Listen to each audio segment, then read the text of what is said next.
السلام عليكم ورحمة الله تعالى وبركاته. أحبابي طلبة الصف الثاني الثانوي الأزهري، بعد أن انتهينا من شرح الحلقة الثالثة في تفسير سورة القلم، هنشرح إن شاء الله النهاردة الحلقة الرابعة والحلقة الخامسة والأخيرة من سورة القلم المقررة على القسم العلمي والأدبي. عنوان درس النهاردة: لا يستوي المطيع والعاصي. إذا أردتم أن تصلوا إلى الفيديوهات بصورة سهلة، عليكم الدخول على قوائم التشغيل. إن شاء الله تجدوا كل مادة لوحدها والدروس بالترتيب، وأي حد عنده سؤال يتواصل أو يكتب في التعليق أو يتواصل معايا على الواتس على الرقم اللي أنا كاتبه على الشاشة، وتحت أمرك في وقت إن شاء الله أرد عليك. ذكر الله سبحانه وتعالى ما أعده للمؤمنين، فقال الله سبحانه وتعالى: إن للمتقين عند ربهم جنات النعيم.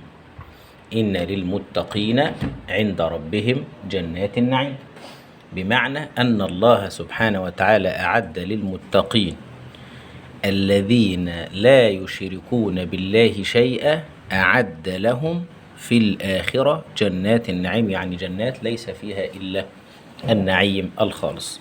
يبقى لا يستوي المطيع والعاصي. الآيات تقول: إن للمتقين عند ربهم جنات النعيم. إن للمتقين اتقوا ربنا عن إيه بالظبط؟ يعني بعدوا عن إيه؟ بعدوا عن الشرك، بمعنى قالوا لا إله إلا الله، لم يشركوا بالله أو لم يشركوا مع الله سبحانه وتعالى أحدا في العبادة. عند ربهم أي في الآخرة، أعد الله لهم جنات النعيم في الآخرة. معنى جنات النعيم أو المراد بها أي جنات ليس فيها إلا التنعم الخالص والتنعيم الخالص والنعيم الخالص، بخلاف جنات الدنيا. جنات الدنيا زي البساتين أو العيشة الكويسة أو الأكل والشرب والزوجة وكل هذه، أو أي جنة أو أي بساتين أو أي فاكهة وحدائق. جنات الآخرة مختلفة عنها تماما. أفنجعل المسلمين كالمجرمين؟ ده استفهام إنكاري. يعني إيه استفهام إنكاري؟ يعني معنى أفنجعل المسلمين كالمجرمين، يعني هو أنتوا عايزين نساوي المجرم المشرك الذي لم يوحد الله سبحانه وتعالى ولم يصلي على النبي ولم يشهد أنه رسول الله، كفر بالله والعياذ بالله، أنتوا عايزين نسويه بالمؤمن المسلم الموحد بالله اللي أقام الصلاة وآتى الزكاة إلى آخره؟ هل ده يبقى كلام طبيعي؟ طبعا مستحيل. أفنجعل المسلمين كالمجرمين، يعتبر هذا استفهام إنكاري. أنا بستفهم منك وبأنكر عليك ما تدعي. معناها أنا جور، يعني أنا أظلم في الحكم، فنجعل المسلم كالكافر. ما لكم كيف تحكمون؟ هذا كلام على طريقة الالتفات. يعني لما أنا مثلا أضرب طالب في الفصل ولا بتاع، واحد يقول لي: يا أستاذ أنت بتضرب ليه؟ أقول له: أنت عايزني أساوي اللي مذاكر باللي مش مذاكر؟ أنت حكمك اللي أنت بتحكمه ده حكم أعوج. يعني ده سألته سؤال وجاوب، ده سألته سؤال وما جاوبش، يبقى اللي ما جاوبش هو اللي انضرب مثلا. يعني أفنجعل المسلمين كالمجرمين، هذا استفهام إنكاري معناه أنجور في الحكم. أنتوا عايزيننا نظلم في الحكم ونجعل المسلمين زي الكفار. ثم قيل لكفار قريش على طريقة الالتفات: ما لكم كيف تحكمون؟ يعني هذا الحكم أعوج، حكم يعني غير صحيح، حكم ظالم. ما هو هذا الحكم؟ التسوية بين المطيع والعاصي. طب وهم بيسووا بين المطيع والعاصي كأن الله سبحانه وتعالى فوض أمر الجزاء ليهم حتى يحكموا فيه بما شاءوا. يبقى إذن ما لكم كيف تحكمون، هذا طريقة الالتفات، يبقى ده أسلوب بلاغي. ما لكم كيف تحكمون، يعني أنتوا بتحكموا الحكم الظالم ده للحكم الأعوج ده. لإيه هو الحكم ده؟ إن إحنا نسوي بين المطيع وبين العاصي كأن أمر الجزاء مفوض إليكم حتى تحكموا فيه بما شئتم. أم لكم كتاب فيه تدرسون، كأن الله سبحانه وتعالى يقول لهم: هل أنزل الله عليكم من السماء كتاب فيه تدرسون؟ يعني الكتاب اللي نزل عليكم من السماء ده، هل أنتم تقرؤون في ذلك الكتاب إن إحنا يوم القيامة هنسوي بين المجرم وبين الكافر وبين المسلم؟ يعني المجرم والكافر يخش الجنة زيه زي المسلم والمؤمن؟ طبعا لا. إن لكم فيه لما تخيرون، أي إن ما تختارونه وتشتهونه لكم، اللي انتوا عايزينه هيكون ليكم. وتخير الشيء واختاره، يعني أخذ خير، يعني خد الحلاوة بتاعته. يبقى كأن ربنا سبحانه وتعالى يعني بيسلي قلب نبيه ويعني وهذا يعتبر تهكم وسخرية بالنسبة للكفار. هو انتوا عايزين نخلي المسلم زي المجرم؟ هو انتوا حكمكم اعوج؟ يعني انتوا بتحكم الحكم ده كأن الامر مفوض ليكم، طبعا هو مش مفوض. طب هو انتوا ليكم كتاب، يعني كتاب نزل عليكم فيه وحي من السماء، وانتوا بتقرأوا في ذلك الكتاب ان المجرم والكافر يوم القيامة يخش الجنة زي المسلم؟ ولا انتم لكم علينا ايمان وعهود الى يوم القيامة ان انتوا اللي انتوا بتحكموا بيها يمشي وهيحصل؟ أم لكم أيمان علينا بالغة، يعني عهود مؤكدة بالأيمان، واحنا واخدين عهد مع بعض، احنا يعني انتم محلفيننا ولا حاجة ان احنا ندخل الكفار والمجرمين الجنة زي المسلمين؟ أم لكم أيمان علينا بالغة. إعراب كلمة بالغة نعت لكلمة أيمان، ويتعلق قوله إلى يوم القيامة ببالغة، بمعنى أي أنها تبلغ ذلك اليوم وتنتهي إليه. إن لكم لما تحكمون به لأنفسكم. إن لكم لما تحكمون، يعني هو أنتوا خدتوا علينا عهود وتعاهدتوا معانا ووثقنا هذه العهود بالأيمان والمواثيق المؤكدة إن إحنا يوم القيامة هنمشي كلامكم وحكمكم، وان احنا هننفذ لكم اللي انتوا بتحكموا بيه لانفسكم، وهو ان احنا نسوي بين المجرمين وبين المسلمين في ادخال الجنة. طبعا هذا خطأ. ان لكم لما تحكمون ده تعرب جواب قسم، لان ام لكم ايمان علينا هذا قسم، اي ام اقسمنا لكم بايمان مغلظة متناهية في التوكيد. إذن كأن رب العزة سبحانه وتعالى يؤكد أنه يوم القيامة أبدا لا يستوي المطيع ولا يستوي العاصي، لأن الله أعد للمتقين جنات النعيم، وأعد للكفار عذاب جهنم وبئس المصير والعياذ بالله. بعد ذلك آيات عنوانها إنذار المشركين. هذا إنذار من الله سبحانه وتعالى إلى الكفار والمشركين، يقول الله فيه سلهم. سلهم يعني اسألهم.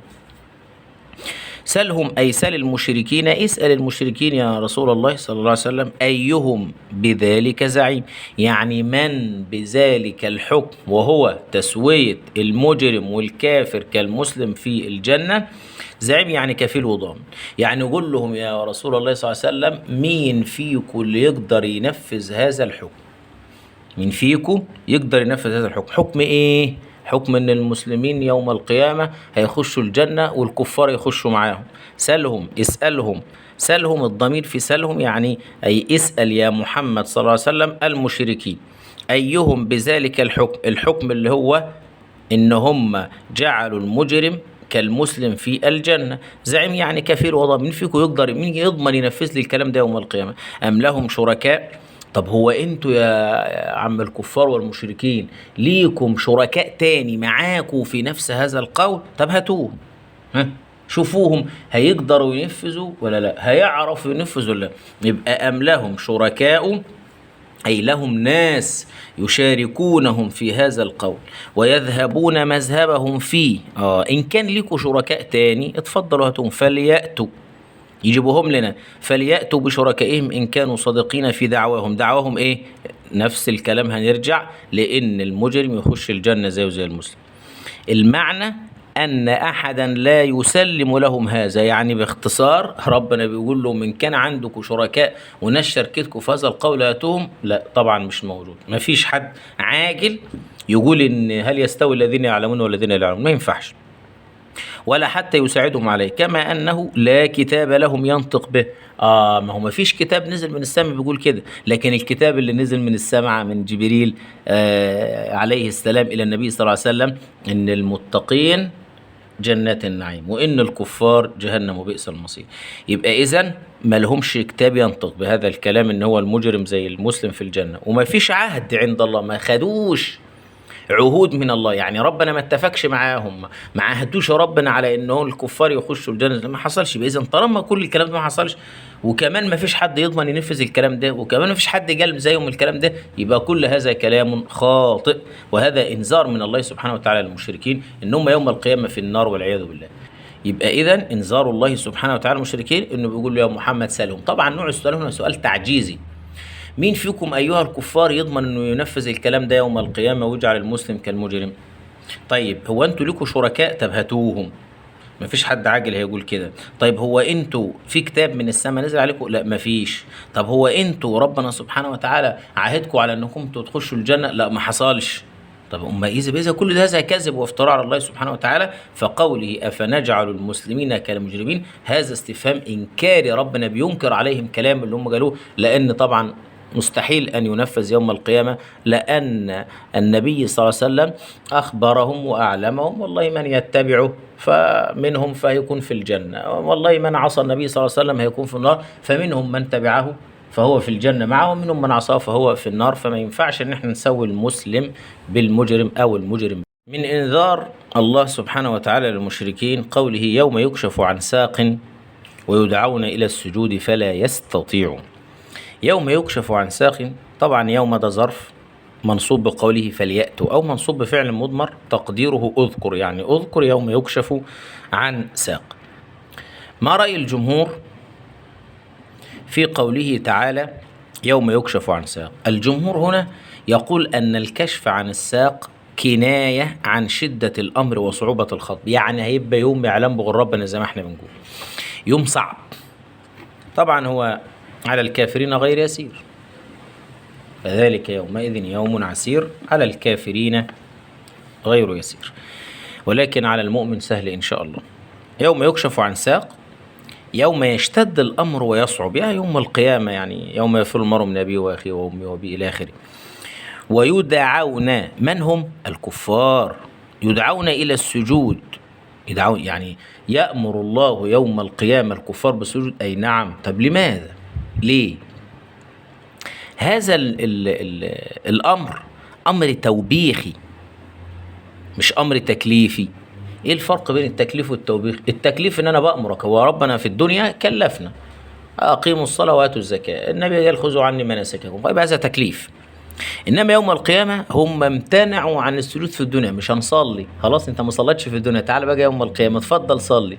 طب ما هو حلو يا عم اهو، احنا مش هنصلي في الدنيا ويجي يوم القيامة ربنا يقول لنا صلوا، نصلوا وخلاص وخلاص. نقول لك لا، ما انت حضرتك يا ايها الكافر او يا اللي مش بتصلي، لما يجي ربنا سبحانه وتعالى يوم القيامة يقول لك صلي، مش هتعرف تصلي.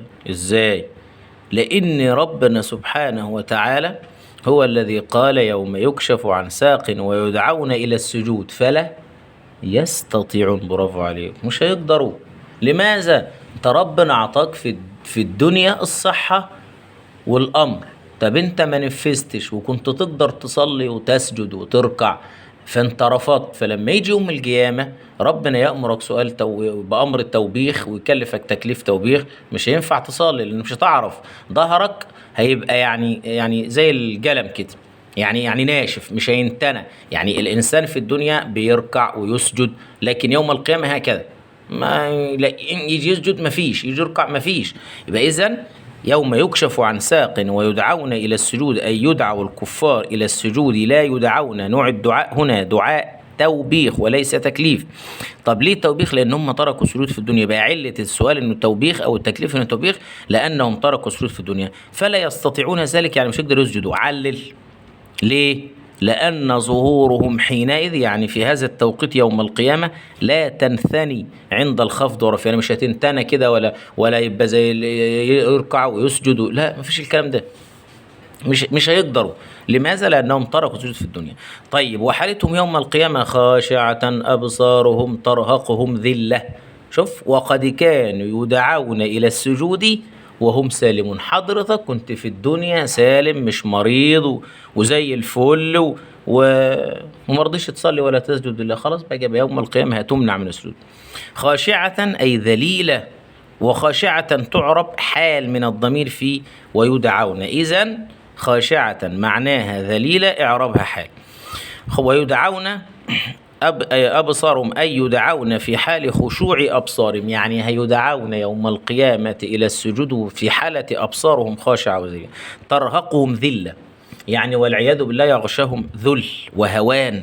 وقد كانوا يدعون إلى السجود وهم سالمون، يعني كانوا يدعون على ألسنة الرسل، يعني كان كل رسول يقول لقوم صلوا، ولكن إلى السجود يدعون السجود في الدنيا وهم سالمون، كانوا أصحاء، يعني لا مريض ولا في نار ولا الكلام ده، فلا يسجدون لله سبحانه وتعالى، فلذلك منعوا عن السجود في الآخرة. يبقى سبب منعهم عن السجود في الآخرة أنهم منعوا أنفسهم في الدنيا.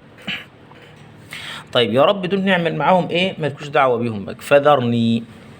فذرني ومن يكذب بهذا الحديث. ذرني يعني سيبني لوحدي، اتركني، مالكش دعوة بيا، أنا أعرف أتصرف. فده يا رب أنا لما أقول فذرني أو ذرني ومن خلقت وحيد، يبقى فذرني ومن يكذب بهذا الحديث سنستدرجهم من حيث لا يعلمون.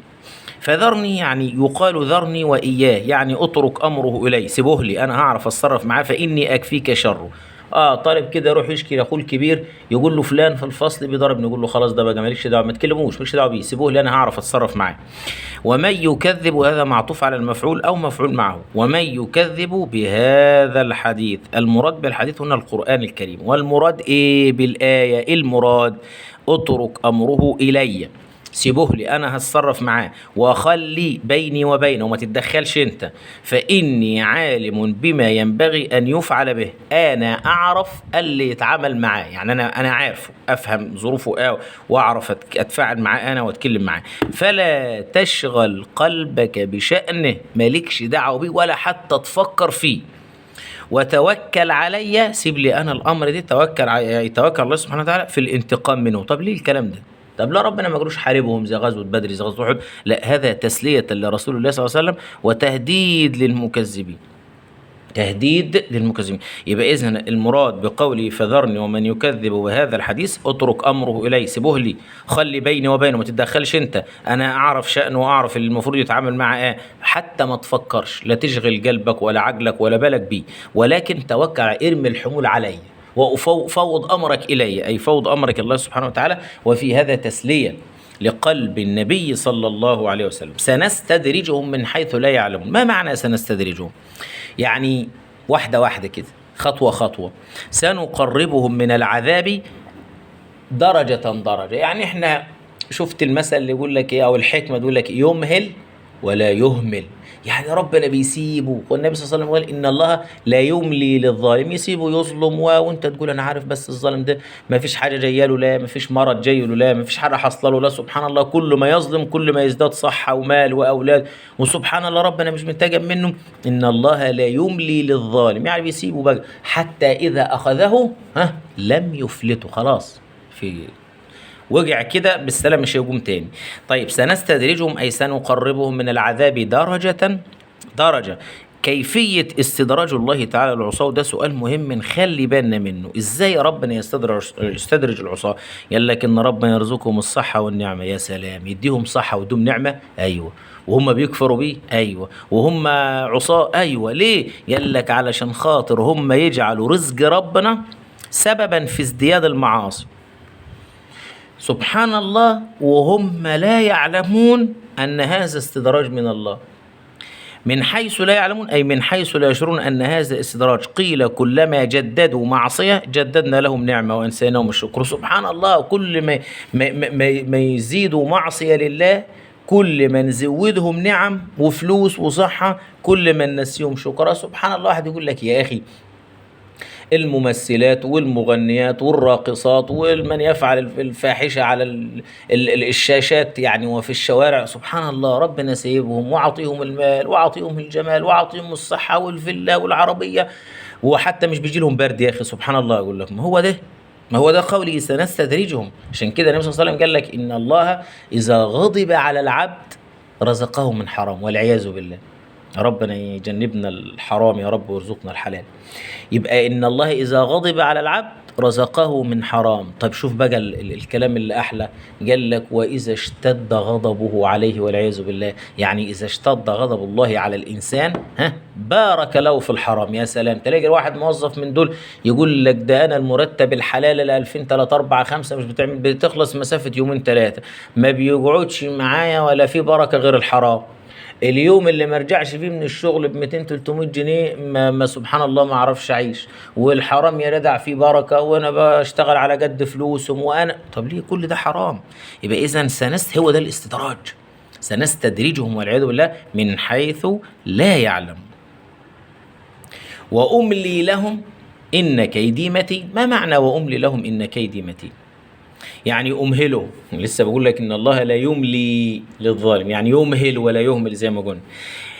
يمهلهم الله سبحانه وتعالى إن كيدي متين، يعني كيدي قوي، كيدي شديد، يعني زي ما قلت لك لما حد يقع تحت ايدي خلاص أشد انتقام. طب شوف هنا ربنا سبحانه وتعالى سمى إحسانه وتمكينه كيد. يعني ايه فين إحسان ربنا هنا؟ مش احنا بنقول لك سنستدرجهم، هنديهم صحة ونديهم مال ونديهم نعم، ما هو ده إحسان.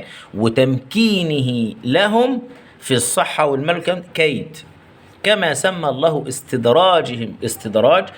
العلة هنا ايه؟ قال لي لكونه في صورة الكيد حيث كان سببا للهلاك. الأصل أن معنى الكيد والمكر والاستدراج معناه هو الأخذ من جهة الأمن. يعني مثلا معلش كده لما يكون واحد عاوز عنده مثلا يعني معزة كده ولا خروف ولا حاجة كده، ولا يعني طيور كده فوق السطح ولا حاجة في البيت، وعاوز تمسكها، فبتجيب شوية مثلا أكل كده، برسيم، غل، شامي، مش عارف إيه، وتعمله كده لهذا الحيوان. فهو طبعا الحيوان ده أنت كده بتوري له الطعام، فبيأمن مكرك، فبيمشي عليك عشان ياكله. طبعا تيجي أنت ماسكه، تقول لطفل صغير خد بس انا اديك حاجه حلوه، وتجي عاطيله مطلع له جنيه ولا حاجه كده ولا 5 جنيه، العيل يجي عندك تيجي انت ماسكه بقى تقول له انت غلطت يوم كذا وعملت كذا. هذا معناه ال الاستدراج، او معناه ان انا كيدي متين، بمعنى ان رب العزه سبحانه وتعالى يعني سماه استدراج لكونه في صورة الكيد حيث كان هو السبب في الهلاك. الأصل أن معنى الكيد والمكر والاستدراج أدي هو الأخذ من جهة الأمن. هل يجوز أن يسمى الله كائدا وماكرا ومستدرجا؟ لا، لا يجوز، هذا لا يجوز. طيب أم تسألهم أجرا؟ شوف بقى التسلية لقلب النبي صلى الله عليه وسلم، تسلية جميلة، بيقول له أم تسألهم أجرا فهم من مغرم مثقلون. يعني إيه؟ يعني يا محمد الناس دي مش عايزين يؤمنوا بك، لا هو انت بتقول لهم ادوني فلوس علشان ابلغكم الرسالة؟ يا اخي يمكن انت بتفرض عليهم ضرائب كتير. ما واحد كده يقول لك يا عم الحاج هو يعني هو مش بيكلمني ليه؟ يا عم الحاج اصل انت شوف بقى بسليه، او بالبلدي بتاعنا يقول لك ده بيتريق عليا، يقول لك اصل انت شتمته يا عم، اصل انت ضربته، اصل انت مش عارف ايه، يمكن انت عملت له كذا يا اخي وانت مش واخد بالك. انا عارف ان انت ما عملتش الكلام ده، بس تسلية لقلبك. يعني عايز اقول لك ان هو اللي غلطان، انت ما غلطتش فيه في حاجه. فام تسالهم اجرا يا محمد صلى الله عليه وسلم على تبليغ الرساله فهم من مغرم، يعني الغرامه مثقلون، اي فلا يؤمنون. يعني معناها انك انت ايه؟ انت يا محمد بتقول لهم يا عم ادوني كل واحد مليون دينار عشان خاطر ابلغكم الرساله. طبعا المليون دينار ده كتيره قوي، فما حدش معاه يديك، فالغلط منك انت. هذه تسليه. يبقى إذن فلا يؤمنون، الاستفهام هنا بمعنى النفي، يعني أم تسألهم أجرا أي لا تسألهم أجرا.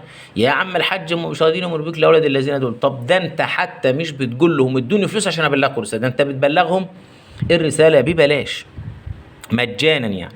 أي لست تطلب أجرا على تبليغ الوحي فيثقل عليهم ذلك فيمتنعوا عن الإيمان لذلك. تسلية لقلب النبي وتوبيخ لمين؟ للمشركين. آخر آية معنا في هذه الحلقة أم عندهم الغيب فهم يكتبون، أيضا تسلية لقلب النبي صلى الله عليه وسلم. يا عم الحج يمكن عندهم الغيب. إيه الغيب ده؟ عند جمهور العلماء هو اللوح المحفوظ. قلنا قبل كده طوله ما بين المشرق والمغرب وعرضه ما بين السماء والأرض، أو العكس يعني في التعريف. هذا الكتاب كتب الله فيه ما كان وما هو كائن وما سيكون إلى يوم القيامة. طبعا هم اطلعوا على يمكن هم يا محمد اطلعوا على اللوحة أو الغيب أو اللوح المحفوظ، فعرفوا إن هم مش هيبعثوا ومش هيعذبوا، والمسلمين هيخشوا الجنة والمجرمين معاهم هيخشوا أيضا الجنة، فعشان كده مش عايزين يؤمنوا بيه. أم عندهم الغيب، الغيب هنا المراد به اللوح المحفوظ عند جمهور العلماء، فهم يكتبون منه ما يحكمون به على أن المسلم هيدخل الجنة وإن الكافر هيخش أيضا مع الجنة. يبقى احنا نتعب نفسنا ونسلم له. أحبابي إلى هنا نكون قد انتهينا من شرح درس الحلقة الرابعة من سورة القلم. إن شاء الله في الحلقة القادمة نشرح آخر درس مع الأسرار البلاغية الموجودة في هذه السورة. أتقبل النقد، وإن شاء الله أرد على تعليقاتكم وأسئلتكم واستفساراتكم على التعليقات، ولأي سؤال أنا موجود. اللي يحب يتراسل معي على الواتس أهلا وسهلا. إلى أن نلتقي في الحلقة القادمة. أسأل الله سبحانه وتعالى أن يجعل هذا العمل خالصا لوجهه الكريم، وأن يجعله في ميزان حسناتنا جميعا وحسنات والدينا.